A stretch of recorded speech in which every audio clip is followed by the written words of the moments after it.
Good ஈவினிங்ப்பா. இன்னைக்கு ஆக்சுவலாக some basic concepts of கெமிஸ்ட்ரியில் நேற்று நான் வீடியோ போட்டிருக்க வேண்டியதுடா. பட் ஆனால் எனக்கு இந்த கொஷின் டிஸ்கஷன் கொஞ்சம் லென்த்தி வீடியோ ஆகிறதுனால எனக்கு அந்த வீடியோ ப்ரிப்பேர் பண்ண தெரியல. ஸோ அந்த டெக்னிக்கல் இஷ்யூஸால கொஞ்சம் லேட் ஆயிடுச்சு, ரொம்ப சாரி. சரி, ஓகே. இப்போ நம்ம 20 டேஸ்ன்னு ஜேஇக்கு பிளான் வச்சிருந்தோம் இல்லையா? கெமிஸ்ட்ரிக்கு எனக்காக 21 டேஸ்ன்னு வச்சுக்கோங்க. சரிடா. இப்போ எனக்கு நான் கொஷின் சால்வ் பண்ணி காட்ட போறேன். கொஷின் சால்வ் பண்றதுக்கு முன்னாடி உங்க மைண்ட்ல என்ன இருக்கும்னா, ஒரு சோம்பேறித்தனை என்ன சொல்லும்னா, இதை கொஞ்சம் படிச்சுட்டு கொஸ்டின் ஒர்க் அவுட் பண்ணேன்னா பெட்டரா இருக்கும் அப்படின்னு சொல்லும். அதை ஏத்துக்காதீங்க. கொஞ்சம் படிச்சுட்டு கொஸ்டினை ஒர்க் அவுட் பண்ணணும் அப்படின்னு நீங்க நினைக்கிறது எதுக்கு சமம்னா, நீங்க நல்லா தியரிட்டிக்கலா ஸ்விம்மிங்க கத்துக்கிட்டு அதுக்கப்புறம் தான் நீங்க உள்ள இறங்கி ஸ்விம் பண்ண போறீங்கன்னு அர்த்தம். ஒரு பைசாவுக்கு பிரயோஜனம் கிடையாது. நீங்க 100% கையை இப்படி தூக்கணும், இந்த டிகிரிக்கு தூக்க போறேன், இப்படி இருக்க போகுது, பாறை வந்தா இப்படி செய்வேன் அப்படி செய்வேன் அப்படின்னு எல்லாம் படிச்சுட்டு உள்ள இறங்க ஒரு ஸ்டெப் நகல முடியாது. அது மாதிரிதான் இதுவும். அப்போ நீங்க கொஸ்டின்ஸ் ஒர்க் அவுட் பண்றப்பதான் படிச்சுக்க முடியும். நீங்க படிச்சுட்டு கொஸ்டின் ஒர்க் அவுட் பண்ண முடியாது. கொஸ்டின் ஒர்க் அவுட் பண்றப்ப படிச்சுக்கிறது தான். அப்பதான் உங்களால லேர்ன் பண்ணிக்கிட முடியும். நீங்க தியரிட்டிக்கலா எவ்வளவு படிச்சாலும் வேஸ்ட். அது உங்களுக்கு 2% தான் ஹெல்ப் பண்ணும். அப்போ கொஸ்டின்ஸ் ஒர்க் அவுட் பண்றதுதான் முக்கியம். அப்போ பேசிக் ஃபார்முலாஸ் நம்ம அந்த 2 வீடியோ போட்டிருக்கோம் இல்லையா, அதை வச்சு பேசிக் ஃபார்முலாஸ் மட்டும் எடுத்துக்கோங்க. நீங்க பக்கம் பக்கமா நிறைய எழுதிருப்பீங்கடா, இருந்தாலும் கொஸ்டின்ஸ் ஒர்க் அவுட் பண்றதுக்கு அந்த ஃபார்முலாஸை மட்டும் எடுத்து வச்சுட்டு தேவைப்பட்டுச்சுன்னா உங்க நோட்ஸை போய் அந்த இடத்துல ரெஃபர் பண்ணுங்க. இந்த இடத்துல எனக்கு ஒரு டவுட்டா இருக்கே, நம்ம சார் ஏதோ கொடுத்திருந்தாங்களே, நம்ம மேம் ஏதோ கொடுத்திருந்தாங்களே அப்படின்னு சொல்லிட்டு நீங்க உங்க நோட்ஸை போய் அப்ப போய் செக் பண்ணிக்கோங்க. இல்ல ஸ்டேட் போர்டு புக் இருந்தா அதை செக் பண்ணிக்கோங்க. So state board book better, for more better than CBSE. ஆக்சுவலா சிபிஎஸ்சி புக்கையும் பண்ணிக்கிடலாம், பட் நிறைய இன்ஃபர்மேஷன் பண்ணணும் அப்படின்னா உங்களுக்கு ஸ்டேட் போர்டு புக் பெட்டர். இல்ல உங்க ஸ்கூல்ல வேற ஏதாவது புக்கு ஜேஇக்குன்னு நீங்க ஃபாலோ பண்ணிக்கிட்டு இருந்தீங்கன்னா அதுல போய் எப்ப ரெஃபர் பண்ணணும், கொஸ்டின்ஸ் எல்லாம் ஒர்க் அவுட் பண்ணிட்டீங்க, ஏதோ ஒரு இடத்துல டவுட் வருது, அந்த இடத்துல போய் தான் ரெஃபர் பண்ணணும். இனிஷியலா இன்ச் பை இன்ச்சா மனப்பாடம் பண்ணிட்டு ஒரு கொஸ்டின் கூட உங்களால பண்ண முடியாது. ஸோ சரி, நான் கொஸ்டின் நம்பர் 6 இப்போ சால்வ் பண்ண போறேன். நீங்க என்ன பண்ணுங்கன்னா, கொஸ்டின் நம்பர் 6 நான் சால்வ் பண்றப்ப நீங்க இந்த இடத்துல பாஸ் பண்ணிருங்க. நீங்க சால்வ் பண்ணிருங்க, கொஸ்டின் சால்வ் பண்ணிட்டு அதுக்கப்புறமா நான் எப்படி சால்வ் பண்ணிருக்கேங்கிறத பாருங்க. இப்படிதான் எல்லாத்தையுமே பார்க்கணும். நீங்க மற்ற வீடியோஸ் பார்த்தாலும் அப்படித்தான். ஏதாவது ஒரு கொஸ்டின் சால்வ் பண்ணணும்னு நினைக்கிறீங்க அப்படின்னா அந்த கொஸ்டினுக்கு நிறைய ட்ரை பண்ணிட்டு தான் அவங்க எப்படி சால்வ் பண்ணிருக்காங்கன்னு பார்க்கணும். டைரக்டா எடுத்த உடனே எப்படி சால்வ் பண்ணிருக்காங்கன்னு பார்த்துட்டு நீங்க எந்த கொஸ்டினையும் சால்வ் பண்ண கூடாது. அது வேஸ்ட். சும்மா மனப்பாடம் பண்ணி படிக்கிறதும் அது ஒண்ணுதான். சரி, ஓகே. இப்போ நான் அந்த கொஸ்டினை சால்வ் பண்ணி காட்டுறேன். கொஸ்டின் நம்பர் 6 ரேண்டமா சில கொஸ்டின் செலக்ட் பண்ணி சால்வ் பண்ணி காட்டுறேன்டா. இப்போ பாருங்க, ஃபர்ஸ்ட் கொஸ்டின் இந்த இதுல CH4 அதோட மோல் பர்சன்டேஜ் கார்பனோட மோல் பர்சன்டேஜ் கேட்டிருக்காங்கப்பா. இப்போ நான் CH4 1 மோல் CH4 எடுக்கிறேன்னு வச்சுக்கோங்க. அதுல 1 mole of carbon, 4 mole of hydrogen இருக்கு. டோட்டலா 5 மோல் இருக்குடா. 5 மோல் நீங்க எடுத்திருந்தீங்கன்னா, 5 மோல் CH4 எடுத்திருந்தீங்கன்னா அதுல 1 மோல் கார்பன் இருக்கு. அப்போ 100 எடுத்திருந்தீங்கன்னா எவ்வளவு இருக்கும்? 1 × 100, அதாவது டினாமினேட்டர்ல இருக்கிற வேல்யூ நியூமரேட்டர்ல, அதாவது கீழே இருக்கிற வேல்யூ நியூமரேட்டர்ல, மேல இருக்கிற வேல்யூ கீழே 5 கீழே. சரியா? இது நம்ம சின்ன பிள்ளையில படிச்சிருப்போம்ல, இந்த ஆப்பிள் சம் தான். 10 ஆப்பிள் 600 ரூபான்னா 3 ஆப்பிள் எவ்வளவு அப்படின்னு கண்டுபிடிப்போம் இல்லையா, அது மாதிரிதான் இது. ஸோ அந்த 1 அப்படியே இறக்கிக்கிறீங்க, இந்த கீழே இருக்கிற 100 மேலே போட்டுக்கிறீங்க, மேலே இருக்கிற 5 கீழே போட்டுக்கிறீங்கன்னா உங்களுக்கு 20%. இது மோல் பர்சன்டேஜ்ப்பா. ஸோ மோல் பர்சன்டேஜ்னா இப்படி தான் கண்டுபிடிக்கணும். வெயிட் பர்சன்டேஜ்னு ஒன்று பண்ணிப்பீங்க. வெயிட் பர்சன்டேஜ் என்ன தெரியுமா? இப்போ நான் கார்பனோட வெயிட் பர்சன்டேஜ் கண்டுபிடிச்சு காட்டுறேன். இப்போ 1 mole of CH4 wait 16 gram. எப்படி கண்டுபிடிச்சேன்? 12 + 4 × 1. So 4 16 gram. நீங்க 16 கிராம் CH4 எடுத்திருந்தீங்கன்னா அதுல 12 கிராம் கார்பன் இருந்திருக்கும். அப்போ 100 கிராம் CH4 எடுத்திருந்தீங்கன்னா எவ்வளவு கிராம் கார்பன் இருக்கு? 12 × 100 / 16. ஸோ இதெல்லாம் நீங்க செஞ்சு பார்த்தீங்கன்னா உங்களுக்கு 75% வரும்னு நினைக்கிறேன்டா. So right, 25%. 16 கிராம் நீங்க எடுத்திருந்தீங்கன்னா 12 கிராம் கார்பன். ஓகே, 100 / 4 வரும். ரைட், 25%, 75% கார்பன் வரும். ஓகேவா? இப்போ நீங்க ஹைட்ரஜன் பர்சன்டேஜ் கண்டுபிடிக்கணும்னு நினைச்சீங்கன்னா CH4 அதுல 12 கிராம் நீங்க CH4 எடுத்திருந்தீங்கன்னா 4 கிராம் ஹைட்ரஜன் இருக்குடா. அப்போ 100 கிராம் எடுத்திருந்தீங்கன்னா 4 × 100 / 12 எடுத்தீங்கன்னா 25% வரும். புரியுதா? ஸோ மோல் பர்சன்டேஜ் வேற, வெயிட் பர்சன்டேஜ் வேற. சரி, அடுத்தது வரலாம். கொஸ்டின் நம்பர் 7 டைரக்ட் ஃபார்முலா தான்டா. கொஸ்டின் நம்பர் 8 போலாம் பாருங்க. கொஸ்டின் நம்பர் 8ல வால்யூம் ஸ்ட்ரென்த் ஆஃப் H2O2. நான் H2O2 ஸ்ட்ரென்த் கான்சன்ட்ரேஷனை பத்தி எதுவுமே கொடுத்துருக்க மாட்டேன். ஏன்னா அது ஹைட்ரஜன் லெசன்ல வர வேண்டியது, அது டெலிட்டட் போர்ஷன்ங்கிறதுனால அதோட ஸ்ட்ரென்த் டேர்ம்ஸை மட்டும் சம் பேசிக் கான்செப்ட் கெமிஸ்ட்ரியில இப்போ கேட்குறாங்க. அதனால ஸ்ட்ரென்த் டேர்மை நம்ம ஹைட்ரஜன் பெராக்சைடுக்கு ஒரு ஸ்பெஷல் ஸ்ட்ரென்த் டேர்ம் இருக்கு. அதை தான் இப்போ என்னன்னு பார்க்க போறோம். சொல்லி கொடுக்குறேன் உங்களுக்கு. நீங்க ஜென்ரலா கான்சென்ட்ரேஷன் டேர்ம்னு கொஞ்சம் டேர்ம் படிச்சு வச்சிருந்திருப்பீங்க. என்னென்ன டேர்ம்லாம் நம்ம கான்சென்ட்ரேஷன் டேர்ம் படிச்சோம்? Molarity, number of moles of solute divided by volume of the solution in litre. அதே மாதிரி நார்மாலிட்டி. நார்மாலிட்டிக்கு என்ன சொல்லுவோம்? எதுக்காக நார்மாலிட்டிங்கிற டேர்ம்ஸ் வந்தது? ஒரு மோல் உள்ள போனா தண்ணிக்குள்ள போனவொடனே ஒரு மோலாவே இருக்கிறது கிடையாது, 2 மோலா 3 மோலாலாம் மாறுது. அதாவது AlOH ரைஸ் போட்டீங்கன்னா ஆக்டிவ் சென்டர் OH, அப்போ என்ன ஆகும்? ஆக்டிவ் சென்டர் 3 OH மாறுதுங்கிறதுனால இப்போ எனக்கு ஒரு மோல் தான் நான் உள்ள அனுப்பியிருக்கேன்னு நான் நினைச்சிட்டு இருக்கேன். பட் ஆனால் உள்ள போனவொடனே 3 ஆக்ட் பண்ணுது. அப்போ அந்த கேஸுக்காக நம்பர் ஆஃப் கிராம் ஈக்குவலன்ஸ்னு ஒன்று பார்த்தோம், divided by volume of solution in litre. அப்புறம் நம்மளுக்கு எரர் நிறைய வந்தது அந்த வால்யூம் டெம்பரேச்சர் ரிலேஷன்ஷிப்பால. அதனால மொலாலிட்டின்னு வால்யூமே இல்லாத ஒரு டேர்மை கொண்டு வந்தோம், number of moles divided by weight of solvent in கிலோகிராம்னு கொண்டு வந்தோம். இதெல்லாம் மெயின் கான்சென்ட்ரேஷன் டேர்ம்ஸ் நம்ம பார்த்ததுடா. ஆனால் இதெல்லாம் இல்லாமல் H2O2க்கு புது கான்சென்ட்ரேஷன் டேர்ம் பார்க்க வேண்டிய சூழ்நிலை. ஏன்? H2O2 பொறுத்த வரைக்கும் அது ஸ்டேபிளாவே இருக்காது. நீங்க ப்ரிப்பரேஷன் மெத்தடை வச்சு, இப்ப சோடியம் ஹைட்ராக்ஸ் எல்லாம் பாத்தீங்கன்னா, நான் 4 கிராம் எடுத்தேங்க, அதை 1 லிட்டர் தண்ணியில கரைச்சேங்க, இதாங்க மொலாரிட்டி பாருங்க அப்படின்னு சொல்லிடலாம். நீங்க ப்ரிப்பேர் பண்ணதை வச்சு இதோட அதை ஸ்டாண்டர்டைஸ் பண்ணி அதோட கான்சன்ட்ரேஷன் சொல்லிடலாம். ஆனா இதுலலாம் நீங்க ப்ரிப்பேர் பண்ணதை வச்சு சொல்ல முடியாது. ஏன்னா நீங்க ப்ரிப்பேர் பண்ண அடுத்த செகண்ட்ல இருந்து, அதாவது ப்ரிப்பேர் பண்ணி முடிச்ச ஃபிராக்ஷன் ஆஃப் செகண்ட்ல இருந்தே அது என்ன செஞ்சிரும் அப்படின்னா இப்படி டீகம்போஸ் ஆக ஆரம்பிச்சிடும். வெறும் தண்ணி தான் இருக்கும். நீங்க நினைச்சுக்கிட்டு இருப்பீங்க, நீங்க 8 மோல் எடுத்திருக்கீங்கன்னு நினைச்சிருப்பீங்க, அதுல வந்து 7 மோல் தான் இருந்திருக்கலாம். ஒரு மோல்ல வந்து இந்த மாதிரி டீகம்போஸ் ஆகி போயிருந்திருக்கலாம். ஸோ டீகம்போஸ் ஆகுறது ரொம்ப ஃபாஸ்டா இருக்கிறதுனால நம்ம ப்ரிப்பரேஷன் வச்சு இதோட ஸ்ட்ரென்த்தை சொல்ல முடியாது. அப்ப இதுக்கு புது ஸ்ட்ரென்த் டேர்ம் சொல்றோம். அது என்ன அப்படின்னா, இப்போ 1 லிட்டர் H2O2 எடுத்திருந்தீங்க, எது லிக்யூட் ஸ்டேட்ல H2O2 லிக்யூடு 10 லிட்டர் ஆக்சிஜன் கேஸை ரிலீஸ் பண்ணுது அப்படின்னா இதுக்கு பேரு 10 வால்யூம் H2O2. இப்ப அதே 1 லிட்டர் H2O2 எடுக்கிறீங்க லிக்யூட் ஸ்டேட்ல, ஆனா அது 20 லிட்டர் O2 கேஸை ரிலீஸ் பண்ணுது அப்படின்னா அது 20 வால்யூம் H2O2. இதை எனக்கு சொல்லி கொடுத்துருந்தாங்க ஹைட்ரஜன் லெசன்ல நானும் படிக்கும்போது. ஆனா இது மாதிரி இதெல்லாம் பார்த்துட்டு தான் நான் வந்து யாருக்குமே ஒன்றும் தெரியல, டீச்சர்ஸ்க்கே ஒன்றும் தெரியலன்னு நினச்சிக்கிட்டேன். ஏன் அப்படி நினச்சேன்னா, அது அப்படி நினச்சதுக்கு அப்புறம் தான் வேறு சும்மா மனப்பாடம் பண்ண ஆரம்பிச்சிட்டேன்.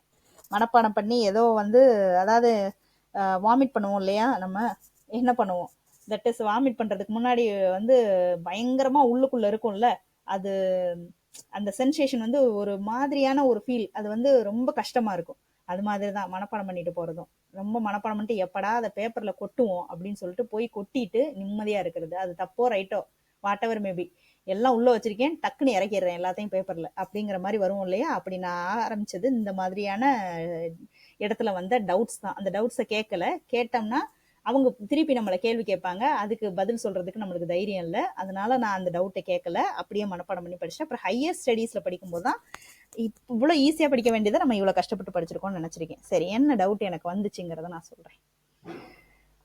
எடுக்கிறதே 1 லிட்டர் தானா, ஆனா வரப்போறது 10 லிட்டரா எப்படி அப்படின்னு நினைச்சேன். ஆனா இங்க 1 லிட்டர் எடுக்கிறது லிக்யூட் ஸ்டேட், வர்றது 10 லிட்டர் கேசியஸ் ஸ்டேட். இப்ப நான் வந்து வாட்டர் எடுக்கிறேன் பாருங்களேன். வாட்டர் வந்து H2O வந்து 18 கிராம் அப்படின்னா 1 மோல் இல்லையா, 1 மோல் ஆஃப் வாட்டர். இந்த 1 மோல் ஆஃப் வாட்டர் வந்து டம்ளர்ல இவ்வளவுதான் இருக்கும். ஆனா அதை கேசியஸ் ஸ்டேட்டா மாத்தினீங்கன்னா 22.4 லிட்டர் ஆக்குபை பண்ணும். அதாவது ஒரு தண்ணி கேன் அளவுக்கு, பெரிய தண்ணி கேன் அளவுக்கு ஒரு ஃபுல்லு தான் ஆக்குபை பண்ணிடும். ஒரு டம்ளர்ல இவ்வளோ கோண்டு இருந்தது, ஒரு பெரிய தண்ணி கேன் அளவுக்கு ஃபுல் லிட்டர் ஆக்குபை பண்ணுது அப்படின்னா கேசியஸ் ஸ்டேட்டா கன்வெர்ட் பண்ணீங்கன்னா அவ்வளோ வால்யூம் தான் ஆக்குபை பண்ணும் இந்த ரூம் டெம்பரேச்சர் அண்ட் ப்ரெஷர்ல. 273 கெல்வின் ஸ்டாண்டர்ட் டெம்பரேச்சர் ப்ரெஷர்ல இவ்வளவுதான் ஆக்குபை பண்ணுங்கிறது அதுக்கப்புறம் தான் நான் புரிஞ்சுக்கிட்டேன். ஸோ ஒன்று வந்து லிக்யூட் ஸ்டேட்டை அவங்க கேசியஸ் ஸ்டேட், அதாவது வெளியே வர ஆக்சிஜனை நம்ம gaseous state. So gaseous state வந்து ஹையர் வால்யூம்ல தான் இருக்க முடியும் இல்லையா. ஸோ அதை வச்சு தான் அது எனக்கு ஹையர் ஸ்டடீஸில் தான் இது ஸ்ட்ரைக் ஆச்சு. இது ரொம்ப சாதாரணமான விஷயம்தான். இது அப்பயே ஸ்ட்ரைக் பண்ணியிருந்தா, அப்பயே கேட்டு கரெக்டாக புரிஞ்சு எழுதியிருந்தா மேபி அந்த இதுலேயே கெமிஸ்ட்ரியில் கொஞ்சம் வெல்வெஸ்ட் பர்சனாக வந்திருந்திருக்கலாம் நான். பட் ரொம்ப லேட் ஆயிடுச்சு. ஹையர் ஸ்டடீஸ் தான் வந்து முடிஞ்சிச்சு. 11th and 12th மக்கப் பண்ணி தான் எழுத முடிஞ்சிச்சு. ஸோ அந்த கஷ்டம் உங்களுக்கு வேண்டாம். இப்போலாம் காம்படிட்டிவ் எக்ஸாம் வந்துட்டதுனால புரிஞ்சு படிக்கலைன்னா வேற வழி இல்லைன்னு ஆயிப்போச்சு இல்லையா. சரி, இதெல்லாம் வால்யூம் ஸ்ட்ரென்த் பார்ப்போம். Volume strength of H2O 10V 20V 30V 40V அப்படி வச்சுக்கிடலாம். சரியா, எது வேணாலும் இருக்கலாம். ஸோ அதுக்கு மொலாரிட்டி நீங்கள் கண்டுபிடிக்கணும்னா வால்யூம் ஸ்ட்ரென்த்தை வச்சு தான் கண்டுபிடிக்கணும். Volume strength divided by 11.2 litre, அவ்வளோதான்டா சார். 11.2 இதுக்கு பேர் தான் மொலாரிட்டி. நீங்கள் இந்த ஃபார்முலாவை அப்ளை பண்ணீங்கன்னா நீங்கள் H2O2க்கு ஸ்ட்ரென்த் கண்டுபிடிச்சிடலாம். 8th கொஸ்டினுக்கு ஆன்சர் கண்டுபிடிச்சிடலாம். கண்டுபிடிச்சிட்டு எனக்கு சொல்லுங்கள். டவுட் இருந்தால் வாட்ஸ்அப்பில் மெசேஜ் பண்ணுங்கள். என்னோட வாட்ஸ்அப் நம்பர் கொடுத்துருக்கேன். சரி, ஓகே. கொஸ்டின் நம்பர் 13 வாங்கடா. 13 பாருங்க. இது வரைக்கும் நம்ம பார்த்ததெல்லாம் ஜஸ்ட் வார்ம் அப் கொஸ்டின். ஆனால் கொஸ்டின் நம்பர் 13ல நம்ம நிறைய கற்றுக்கிடலாம். பாருங்க, கொஸ்டின் நம்பர் 30ல என்ன கொடுத்துருக்காங்க அப்படின்னா M2CO3 எக்ஸஸ் HClஓட சேர்க்குறாங்களாம். ஸோ M2CO3 எக்ஸஸ் HClங்கிறப்ப என்னது, HCl வந்து நம்மளுக்கு லிமிட்டிங் ரியேஜென்ட் கிடையாது, இது வேஸ்ட்டு, இதை வச்சு இனிமேல் ப்ராடக்ட் கண்டுபிடிக்க போகிறது இல்லைன்னு தெரிஞ்சிருச்சு இல்லையா. லிமிட்டிங் ரியேஜென்ட்னா எக்ஸஸ் இருக்கக்கூடாது, கம்மியாக இருக்கணும். ஸோ எக்ஸஸ் எடுத்திருக்காங்களாம். எடுத்துட்டு அதை ரியாக்ட் பண்ண, எப்பயுமே மெட்டல் கார்பனேட்டோட ஆசிட் சேர்க்குறாங்கன்னா இது பேஸ்பா, இது ஆசிட்பா. M2CO3டா, நான் வந்து M2CO3. So MCl 2MCl H2O CO2 இதான் ஃபார்ம் ஆகும்பா. இப்போ நான் உங்களுக்கு ஒரு விஷயம் சொல்கிறேன். எப்படி MCl நான் கண்டுபிடிச்சேன் தெரியுமா? நீங்கள் யோசிக்கலாம், அது என்னங்க MClஆ தான் இருக்குமா? NaCl இருக்குது, CaCl2 இருக்குது, AlCl3 இருக்குது. எப்படி நீங்கள் இந்த ஃபார்முலாவை கரெக்டாக கண்டுபிடிச்சிங்க அப்படின்னா, MCO3, எம்ங்கிறது கேட்டயான், CO3ங்கிறது ஆனயான். இதில் 2 இருக்குது, இதில் 1 இருக்குது. CO3 மொத்தமாக சேர்த்தாண்டா எடுக்கணும், மொத்தமாக சேர்த்தா ஆனயான். இது ரெண்டையும் கிராஸ் மல்டிப்ளை பண்ணிங்கன்னா இந்த இடத்துல 1 போயிடும், இந்த இடத்துல 2 போயிடும். அப்போ மெட்டலோட வேலன்சி 1, குளோரினோட வேலன்சியும் 1, ரெண்டையும் கிராஸ் மல்டிப்ளை பண்ணீங்கன்னா MCl. இது 10th படிச்சிருப்போம். ஒரு தடவை செக் பண்ணி பாருங்க. தெரியலனா வாட்ஸ்அப்ல கேளுங்க, நான் சொல்லி கொடுத்துட்றேன் உங்களுக்கு. So MCl, right. ஓகே, அடுத்தது MCl எப்படி வந்துச்சுங்கிறத இப்போ சொல்லிட்டேன். இப்போ நல்லா பாருங்கடா. 1 மோல் நீங்கள் எடுத்தீங்கன்னா 1 மோல் CO2 ப்ரொடியூஸ் ஆகுது ஸ்டாக்கியோமெட்ரிக் ஈக்குவேஷன் படி. இவங்க என்ன சொல்லியிருக்காங்கன்னா 0.01186 மோல் CO2 வருதான். அப்போ இனிஷியல் மோல் எவ்வளோ இருந்திருக்கும்? M2CO3 அதே மோல் தான் இருந்திருக்கும். So number of moles of M2CO3 கண்டுபிடிச்சிட்டேன். அது என்னது? 0.01186. அவங்க கொடுத்துருக்கிறது கார்பன் டை ஆக்சைடு தான். ஆனால் ஸ்டாக்கியோமெட்ரிக் ஈக்குவேஷன் படி இது 1 மோலா இருந்தால் அதுவும் 1 மோலா தான் இருந்திருக்கணும். ஸோ நம்பர் ஆஃப் மோல்ஸ் தெரிஞ்சிருச்சு. Number of moles equal to given weight divide by molecular weight. So இதுல இருந்து மாலிகுலர் வெயிட் கண்டுபிடிச்சிடலாம். கிவன் வெயிட் வந்து அவங்க கொடுத்துட்டாங்க 1 கிராம்னு. ஸோ 0.01186 அப்படின்னு பண்ணீங்கன்னா உங்களுக்கு 84.3 கிடைச்சிரும்டா. ஸோ நிறைய விஷயம் இதில் கற்றுக்கிட்டோம்னு நினைக்கிறேன். ரொம்ப ஈஸி தான் இந்த சம்மு, பட் ஆனால் லேர்ன் பண்ணிக்கிறதுக்கு நிறைய இருந்தது. இப்போ இந்த கொஷின் சால்வ் பண்ணலாம். கொஷின் நம்பர் 14 பாருங்க. ஆக்சுவலாக வந்து இது கேஸஸ் ஹைட்ரோ கார்பனை கம்பஷன் பண்ணுறாங்கடா. கேஸஸ் ஹைட்ரோ கார்பன் கம்பஷன் பண்ணுறாங்க அப்படின்னா நம்ம அந்த ஃபார்முலாவை யூஸ் பண்ணிக்கிடுவோம். நான் ஜென்ரலாக எதுக்குமே ஃபார்முலா ரெப்ரசென்ட் பண்ணுறது இல்லை. ஆனால் இது மட்டும் நீங்கள் ஹைட்ரோ கார்பனுக்கு மட்டும், அதாவது CXHY, அதாவது ஹைட்ரஜன் இப்போ CH4 இருந்ததுன்னா எக்ஸுக்கு பதிலாக 1, அதாவது ஒய்க்கு பதிலாக 4 அப்படின்னு அர்த்தம். இதை வந்து கம்பஷன் ஈக்குவேஷனுக்கு நம்ம என்ன பண்ணுவோம் அப்படின்னா ஹைட்ரோ கார்பனையும் ஆக்சிஜனையும் கம்பைன் பண்ணுவோம் இல்லையா. கம்பஷனாலே அதுதான், ஆக்சிஜன் கூட ரியாக்ட் பண்ணுறது தான். இது XCO2 + Y/2H2 இந்த ஃபார்முலாவை யூஸ் பண்ணிக்கோங்க. ஏன் சொல்கிறேன்னா ஹைட்ரோ கார்பனை பேலன்ஸ் பண்ணுறது ரொம்ப ஈஸி தான். ஆனால் ஒரு சின்ன மிஸ்டேக் வந்துருச்சு அப்படின்னாலும் ஓவராலாக எல்லாமே குழப்பமாயிரும். அப்போ நீங்கள் என்ன பண்ணுவீங்கன்னா அந்த சின்ன மிஸ்டேக் வந்திருக்கா இல்லையாங்கிறது லாஸ்ட் ஆன்சர் பண்ணுறப்ப தான் தெரியும். அப்போ மறுபடியும் குழப்பி அடுத்தடுத்த கொஸ்டினில் விட்டுருவீங்க. அதனால அதுக்கு மட்டும் பேலன்ஸ் பண்ணுறதுக்கு இந்த ஃபார்முலாவை யூஸ் பண்ணிக்கோங்க. இப்போ நம்மளுக்கு இன்னொரு இது தெரியும். நான் சொல்லியிருந்தேன் ஏற்கனவே வந்து இப்போ வந்து H2O எடுத்தாலும் சரி, கார்பன் டை ஆக்சைடு எடுத்தாலும் சரி, எதை எடுத்தாலும் 1 மோல் எடுத்தோம்னா 22.4 லிட்டர் தான். அது what ever maybe the molecular wait. H2O molecular wait 18 gram, இதோட மாலிகுலர் வெயிட் 44 கிராம். ஆனா ரெண்டுமே 1 மோல் தான் அளவு. 1 மோல்னா நம்பர் ஆஃப் மாலிகுல்ஸ் வந்து சேம். நம்பர் ஆஃப் மாலிகுல் சேமா இருந்ததுன்னா வால்யூம் சேம். எல்லா கேஸ் அது எதுவா இருந்தாலும் அப்போ number of moles is directly proportional to volume. So number of moles ரிலேஷன்ஷிப்பை நம்ம வால்யூம்க்கு யூஸ் பண்ணிக்கலாம்டா. அப்போ இப்போ பாருங்க, இந்த இது எவ்வளவு எடுத்திருக்காங்கன்னா 0.015 லிட்டர் எடுத்திருக்காங்க. அதாவது இது 1 மோல் எடுத்திருந்தாங்க அப்படின்னா இது எவ்வளவு எடுத்திருக்க வேண்டியிருக்கும் அப்படின்னா, இப்போ இது 0.1 எடுத்திருந்தாங்கன்னா இது X+Y/4 எடுத்திருந்திருக்கணும். அப்போ இது 0.015 எடுத்திருந்தாங்கன்னா இது X+Y/4 × 0.015 எடுத்திருந்திருக்கணும்ப்பா. அதாவது இந்த வால்யூம் பாருங்க, 375 ml ஏர் எடுத்திருக்காங்க. ஏர் தான் எடுத்திருக்காங்களே தவிர்த்து ஆக்சிஜன் இல்லை. 100க்கு 20% தான் ஆக்சிஜன் இருக்கு அப்படின்னா 375க்கு எவ்வளவு பர்சன்டேஜ் ஆக்சிஜன் இருக்கும்? 20 × 375 டிவைடட் பை 100. அப்பனா 75 தான் ஆக்சிஜன் இருந்திருக்கு, ரைட்? ஸோ 75னா 0.075 தான் ஆக்சிஜன் இருந்திருக்கு. இப்போ நான் ஒவ்வொரு சாய்ஸா அப்ளை பண்ணி பார்க்குறேன். இப்போ C3H8 இல்லையா, ஸோ எக்ஸுக்கு பதிலாக 3, ஒய்க்கு பதிலாக 8 அப்படி பார்த்தா இது என்ன வரணும் இந்த இடத்துல? எக்ஸுக்கு பதிலாக 3, ஒய்க்கு பதிலாக 8 போட்டோம்னா 3 + 2 5 ஆக்சிஜன் வரணும் இல்லையா? 5 ஆக்சிஜன், அதாவது ஃபர்ஸ்ட் ஃபார்முலா இது. அப்போ 1 மோல் இதை எடுத்திருந்தோம்னா இது 5 மோல் எடுத்திருக்கணும். அப்போ 1 வால்யூமை டைரக்டா அப்ளை பண்ணிருக்கலாம் இல்லையா? ஏன்னா number of moles is directly proportional to volume. So 1 volume எடுத்திருந்தேன்னா இது 5 வால்யூம் இருந்திருக்கணும். அது கரெக்டா இருக்கான்னு பார்ப்போமா? அதாவது இது 1 வால்யூம் அப்படின்னு எடுத்துக்கிட்டா இது 5 வால்யூம் வருதான்னு பார்த்தா எஸ். 5 × 15 75 வருது இல்லையா? ஸோ 1 வால்யூம் எடுத்திருந்தேன்னா 5 வால்யூம் ஈக்குவலா வந்துருச்சு இல்லையா? ஸோ ஃபர்ஸ்ட் சாய்ஸே சரியா வந்துருச்சு. அப்படி வரலைன்னா செகண்ட் சாய்ஸ் போய் பார்ப்போம். இப்போ செகண்ட் சாய்ஸ் அப்ளை பண்ணி பார்த்தீங்கன்னா வராது. ஸோ 4 + 8/4னா 6 வால்யூம் வந்துடும். ஸோ இதை 6 டைம்ஸ் மல்டிப்ளை பண்ணால் வேற நம்பர் வரும். ஸோ இது ரெண்டை வச்சு இந்த சம்ம முடிச்சுட்டு.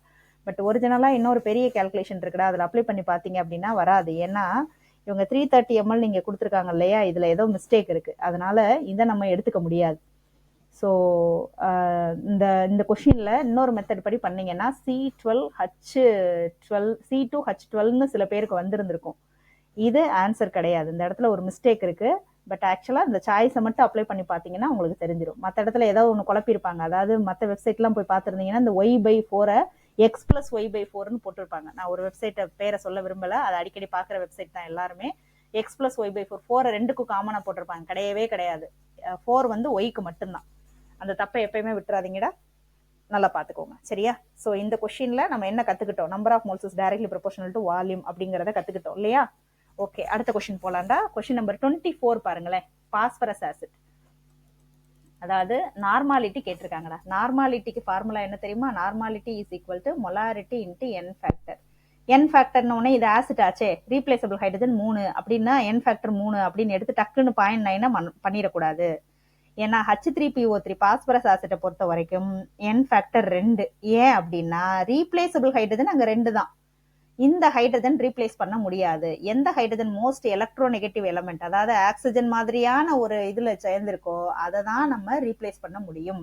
அப்ப ரீப்ளேசபிள் ஹைட்ரஜன் 2 தான். அப்ப என் ஃபேக்டர் 2. அப்ப ஆன்சர் என்ன அப்படின்னு பார்த்தா 0.6 சரியா? ஸோ இந்த கொஸ்டின் சும்மா பேசிக்கா சொல்லணும்னு தோணுச்சு, அதை சொல்லிட்டேன். அடுத்து வேற ஏதாவது ஒன்று பண்ணும். The total number of electrons in 1 mole of 1 molecule of carbon dioxide. Total number of electrons in 1 molecule of carbon டை ஆக்சைடு தான் கொடுத்துருக்காங்க. 1 மாலிகுல் தான் கொடுத்துருக்காங்க, 1 மோல் கூட கொடுக்கல. அப்போ கார்பன்ல மட்டும் எத்தனை? 6 எலக்ட்ரான், ஆக்சிஜன்ல 8 எலக்ட்ரான். ஸோ 2 ஆக்சிஜன் இருக்குன்னா மொத்தம் 16 electron, right? So 16 6 22, right? So carbon டை ஆக்சைடுல இதான். ஏன்னா டக்குன்னு குழப்பிக்கிடக்கூடாது, அதுக்கு தான். அதெல்லாம் சின்ன சின்ன வார்ம் அப் கொஸ்டின் மாதிரி தான்டா. ஓகே, இதெல்லாம் நீங்கள் பேசிக் கொஸ்டின்ஸ் நிறைய சால்வ் பண்ணிட்டு அதுக்கப்புறம் அட்வான்ஸ் கொஸ்டினுக்கு வாங்க. இப்போதைக்கு அட்வான்ஸ் கொஸ்டின் ரொம்ப ட்ரை பண்ணிக்கிட்டு இருக்க வேண்டாம். அப்படி உங்களுக்கு வேணும், நான் பேசிக்லாம் நிறைய ட்ரை பண்ணிட்டேன் மேம், எனக்கு அட்வான்ஸ் கொஸ்டின் சால்வ் பண்ணி காட்டுங்க பார்க்கலாம் அப்படின்னு நீங்கள் நினச்சிங்கன்னா நான் உங்களுக்கு அட்வான்ஸ் கொஸ்டின் சால்வ் பண்ணி காட்டுறேன். சரி, ஓகே. வேற ஏதாவது ஒரு கொஸ்டின் பண்ணுவோமா? இந்த இதில் பார்க்கலாம். The oxidation number of sulphur in S8, S2, F2, H2S respectively are. S8ல, அதாவது எலமெண்டல் ஸ்டேட்ல எப்பயுமே ஒரு காம்பவுண்ட் இருந்ததுன்னா அதோட ஆக்சிடேஷன் ஸ்டேட் 0 தான்டா. அது எத்தனை வேணாலும் சேரலாம். அது வேற எது கூட சேர்றப்பதான் அதோட ஆக்சிடேஷன் ஸ்டேட் மாறும். ஸோ இதுல எஸ்ஸோட oxidation state 0. S2, F2 which is more electronegative பார்த்தீங்கன்னா F தான் மோர் எலக்ட்ரோநெகட்டிவ். Fக்கு எப்பயுமே எது கூடயாவது சேர்ந்துச்சுன்னா -1 ஆக்சிடேஷன் தவிர்த்து வேற எந்த ஆக்சிடேஷன் ஸ்டேட்டும் பாசிபிள் கிடையாது. அப்போ 2x மைனஸ் ஒரு எஃப்க்கு -1டா, 2 எஃப்னா -2, that will be equal to 0. அப்போ 2x is equal to 2. So x is equal to +1 oxidation state இல்லையா? ஸோ +1 இதுக்கு +1 ஆக்சிடேஷன் ஸ்டேட்டு, இதுக்கு 0 ஆக்சிடேஷன் ஸ்டேட்டு. H2Sல ஆல்வேஸ் -2, ஏன்னா S மோர் எலக்ட்ரோ நெகட்டிவ் தேன் ஹைட்ரஜன். ஸோ இதுக்கு -2. So option என்னது? இந்த right, A option. சரி, அடுத்தது பாருங்க. இந்த number of moles of KMnO4 will be needed to. இதெல்லாம் ரொம்ப தேவையானது தான். ஃபெரஸ் ஆக்சலேட்டை அசிட்டிக் மீடியத்தில் பண்ணுறோமா, அதுக்கு எத்தனை நம்பர் ஆஃப் மோல்ஸ் தேவைப்படுன்னு கேட்டிருக்காங்களா? 1 மோலா ஃபெரஸ் ஆக்சலேட்டை பண்ணும்போது. சரி, இது ரொம்ப முக்கியமான கொஸ்டின், அதனால இதை நான் நல்லா விரிவாக இந்த இடத்துல எடுத்து பண்ணுறேன். சரியா? ரெடி? இப்போ நம்ம என்ன பண்ண போகிறோம்? KMnO4 இருக்கு இல்லையா, அதை எடுத்து நியூட்ரலைஸ். இது நான் ரிடாக்ஸ் ரியாக்ஷனில் உங்களுக்கு விரிவாக சொல்லி தருவேன், பட் இருந்தாலும் இந்த இடத்துலையும் சொல்கிறேன். KMnO4ல ஸ்பெக்டேட்டர் அயானை கணக்கில் எடுத்துக்கிடாதீங்கடா. ஸ்பெக்டேட்டர் அயான்னா என்ன அர்த்தம்? K spectator ion, right side left side ஒரே ஆக்சிடேஷன் ஸ்டேட் தான் இருக்கும். அதனால அதை எடுக்க வேண்டாம். லெஃப்ட் சைடும் +1 தான், ரைட் சைடு நீங்க போட்டீங்கன்னா +1 தான். ஸோ MnO4 மைனஸ்னு ரெப்ரசென்ட் பண்ணிக்கிட்டேன். KMnO4 MnO4 மைனஸ் ஆசிட் மீடியத்துல என்னவா மாறும்னா Mn2+ தான் மாறும். ஏன்னா அவங்க அசிடிக் மீடியம்னு சம்ல கொடுத்துருக்காங்க. அப்புறம் ஃபெர்ரஸ் ஆக்சலேட். ஃபெர்ரஸ் அப்படின்னா Fe2+ ஸ்டேட்ல இருக்கு. அது எப்பயுமே ஃபெர்ரிக்கா மாறும். Fe3+ அசிடிக் மீடியத்துல ஃபெர்ரிக்கா மாறும். ஆக்சலேட் C2O4 நல்லா ஞாபகம் வச்சுக்கணும். C2O4 எல்லாம் வந்துச்சுன்னா கண்ணை மூடிக்கிட்டு போட்டுடலாம், CO2வா தான் மாறும். சரியா?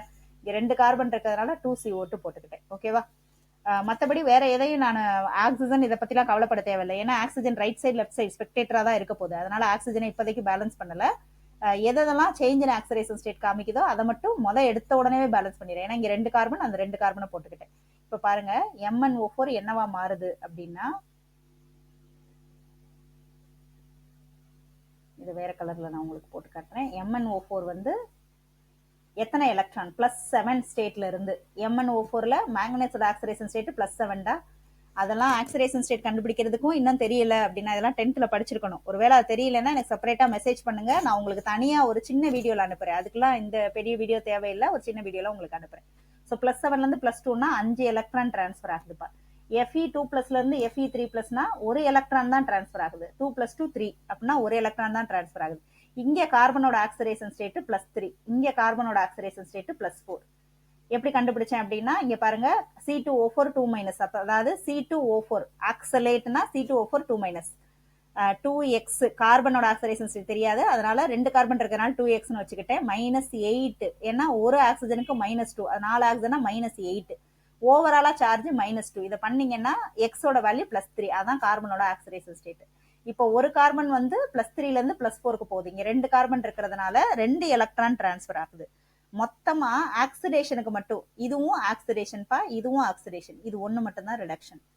அதாவது ஃபெரஸ் ஆக்சலேட்னு ஒன்னு எடுத்தீங்க அப்படின்னா FeC2O4னு ஒன்னு எடுத்தீங்கன்னா அதுக்கு மட்டுமே உங்களுக்கு 3 எலக்ட்ரான் தேவைப்படுது. அதாவது FeC2O4 எடுத்திருந்தீங்கன்னா ஃபெரஸ் ஆக்சலேட், அதாவது ஃபெரஸ்னா இதுவும் 2 தான், இதுவும் 2 தான் அப்படிங்கறதுனால ரெண்டோட ஃபார்முலாவும் ஒன்னு தான். தட் இஸ் ரெண்டுக்கும் ஒன்னு தான் வரப்போகுது. இங்கேயும் 1 அங்கேயும் 1 தான் வரப்போகுது. ஸோ ஃபெரஸ் ஆக்சலேட் எடுத்து அதை நீங்க ஆக்சரைஸ் பண்ணணும்னா உங்களுக்கு 3 எலக்ட்ரான் தேவைப்படுது. ஆனா MnO4- வந்து 5 எலக்ட்ரானை டிரான்ஸ்ஃபர் பண்ணுது இல்லையா? அப்போ நீங்க என்ன பண்ணணும்னா இந்த ஃபெரஸ் ஆக்சலேட்டுக்கு தேவைப்படுது இல்லையா, இத அதாவது இந்த இருக்கு இல்லையா, மறுபடியும் ஃபெரஸ் ஆக்சலேட்டுக்கு 5 எலக்ட்ரான் தேவைப்படுது அப்படிங்கிறதுனால ஆக்சிடேஷன் டைப்பை மட்டும், சாரி ஃபெரஸ் ஆக்சலேட்டுக்கு 3 எலக்ட்ரான் தேவைப்படுதுங்கிறதுனால ஆக்சிடேஷன் டைப்பை மட்டும் 3 ஏற்கனவே வருதுடா.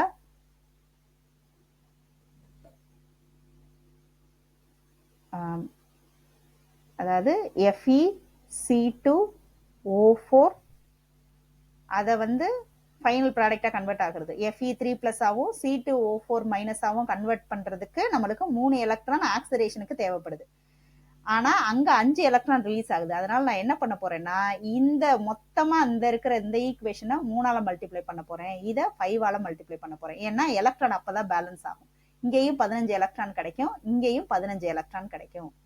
அதனால இதை நான் மல்டிப்ளை பண்றப்ப எனக்கு என்ன வரும் அப்படின்னா, இப்ப ரெண்டையுமே மல்டிப்ளை பண்ற டேர்மை காட்டுறேன். இதை மல்டிப்ளை பண்றது 3ஆல மல்டிப்ளை பண்றேன். அப்ப இந்த ஈக்குவேஷனை 3ஆல மல்டிப்ளை பண்றேன்னா இதை 5ஆல மல்டிப்ளை பண்றேன். இது 5, இது 5, இது 5C2O4. ஸோ இது 5, இந்த இடத்துல என்ன MnO4 3ன்னு வருது. இப்ப that will be equal to Mn வந்து 2+ மாறுது இல்லையா, 3Mn2+ வந்துருச்சு. அடுத்தது இந்த இடத்துல என்னது 5Fe2+, இதுக்கு மேல இதுல கை வைக்கவே கூடாது.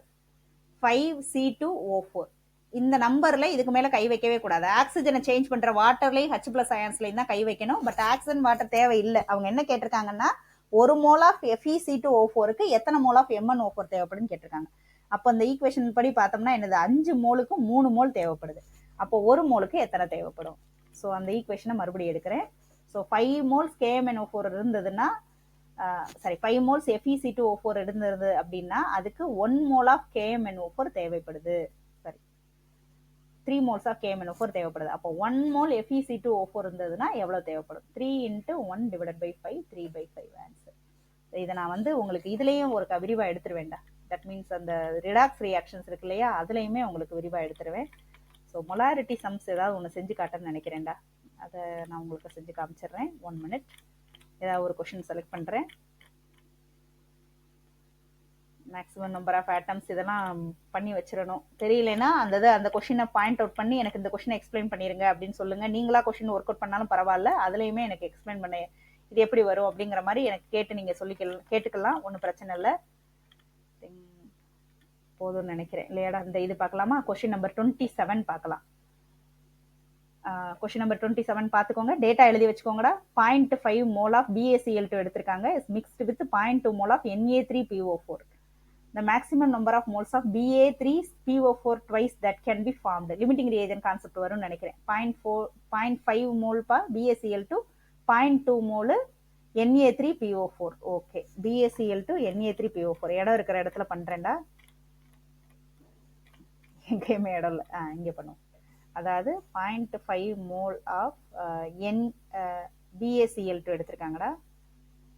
அடுத்தது Na3PO4 சோடியம் பாஸ்பேட் இருக்கு இல்லையா, அதை எடுத்திருக்காங்க. அது எவ்வளோ எடுத்திருக்காங்கிறத பார்க்க முடியல. அடுத்து ஓகே, பேரியம் பாஸ்பேட் ஃபார்ம் ஆகுது. மறுபடியும் அந்த கொஷினுக்கு போகிறேன், ஒரே ஒரு நிமிஷம். 0.5 mole BaCl2, 0.2 mole Na3PO4. Okay, அடுத்து பேரியம் பாஸ்பேட் தான் ஃபார்ம் ஆகுது. ஓகே, பேரியம் பாஸ்பேட் எவ்வளோ ஃபார்ம் ஆகும் தான் கேட்டிருக்காங்க.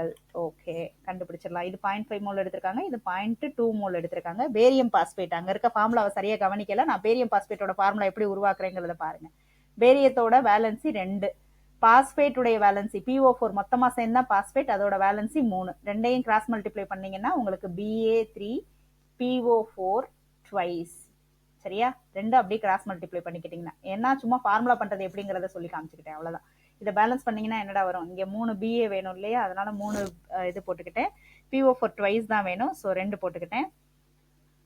ஓகே, இப்போ 6 NaCl ரைட். ஸோ என்ன கேட்டிருக்காங்கன்னா, இது 0.5 எடுத்திருக்காங்களா, இது 0.2 எடுத்திருக்காங்களா, இது எவ்வளவு கிடைக்கும்னு கேட்டிருக்காங்களா. முதல் லிமிட்டிங் ரியேஜன் கரெக்டா எடுத்திருக்காங்களான்னு பார்க்கணும். 3 மோல் இருந்தா 2 மோல் Na3PO4 எடுத்திருக்கணும்.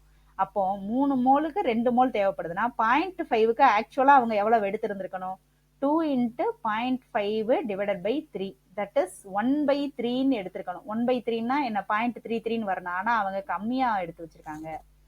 அதாவது எடுக்க வேண்டிய அளவுக்கு கரெக்டா எடுக்கல. 3க்கு 2 எடுக்கணும்னா 0.5க்கு 1/3 0.33 எடுத்திருந்திருக்கணும். ஆனா அவங்க கம்மியா எடுத்து வச்சிருக்காங்க. அப்போ இதுதான் லிமிட்டிங் ரியேஜென்ட். இனிமே இதை வச்சு ப்ராடக்ட் கண்டுபிடிக்க கூடாது. எதை வச்சு ப்ராடக்ட் கண்டுபிடிக்கணும்? இந்த இதை வந்துட்டு வச்சுதான் ப்ராடக்ட், லிமிட்டிங் ரியேஜென்ட் வச்சுதான் ப்ராடக்ட் கண்டுபிடிக்கணும்.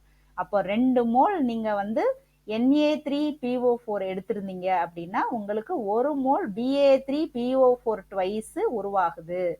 அப்போ 0.2 எடுத்திருந்தீங்கன்னா உங்களுக்கு எவ்வளவு உருவாகும் அப்படின்னா 0.1 மோல் உருவாகும் இல்லையா?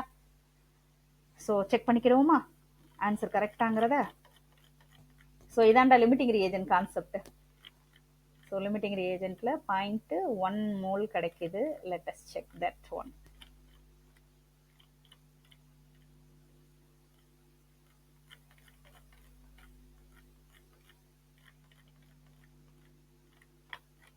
ரொம்ப தூரம் பின்னாடி வந்துட்டோம்னு நினைக்கிறேன். இந்த கொஸ்டின் எங்கன்னு தெரியல. Okay, 0.1 right. இதான் ஆன்சர். புரிஞ்சிருக்கும்னு நினைக்கிறேன்டா. ஐ திங்க் வீடியோ ரொம்ப லென்த்தியாக எடுத்திருக்கோம். ஏன்னா எனக்கு ஒயிட் போர்டில் தனியாக எடுத்து காப்பி பேஸ்ட் பண்ணி அங்கே ஒரு எக்ஸ்ப்ளனேஷன் கொடுக்கறது வந்து கொஸ்டின் அங்கிட்டு பார்க்க இங்கிட்டு பார்க்க பெரட்ட அப்படிங்கிற மாதிரி இருந்ததுங்கிறதுனால நான் ஒரே வீடியோவில் பண்ணியிருக்கேன். பட் எனிவே ஃபர்தர் இம்ப்ரூவ்மெண்ட் காட்டிக்கிட்டே இருக்கேன் வீடியோஸ் மேக்கிங்கில். ஏன்னா எனக்கு வந்து வீடியோ மேக் பண்ணுறதுல அவ்வளவு திறமை கிடையாது. இப்போ தான் கற்றுக்கிட்டு இருக்கேன். கொஞ்சம் அட்ஜஸ்ட் பண்ணிக்கோங்க. சப்போஸ் ஏதாவது வேணும் அப்படின்னா பர்டிகுலர் கொஸ்டினை மட்டும் எடுத்து ஒரு 2-3 நிமிஷம் வீடியோவாக அப்ளை பண்ணுறேன். அப்லோட் பண்ணுறேன். நீங்கள் வந்து எனக்கு அதை என்ன வேணுங்கிறத வாட்ஸ்அப்பில் சஜஸ்ட் பண்ணுங்கள். தேங்க்யூடா.